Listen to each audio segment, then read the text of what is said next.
কি করে করি আমি শুকরিয়া তোমার, পাই না যে ভাষা যে হৃদয়ে আমার।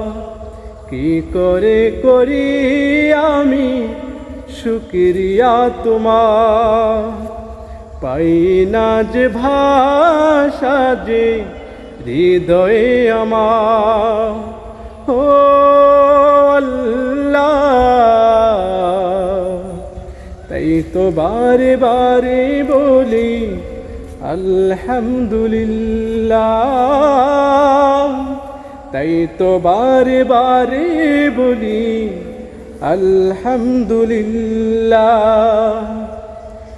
থাকতে মোদের কোরআন সুন্নাহ দিলেতে ঈমান, মধুর সুরে মোদের কণ্ঠে ইল্লাল্লাহর টান। ও আল্লাহ, তাই তো বারে বারে বলি আলহামদুলিল্লাহ, তাই তো বারে বারে বলি আলহামদুলিল্লাহ।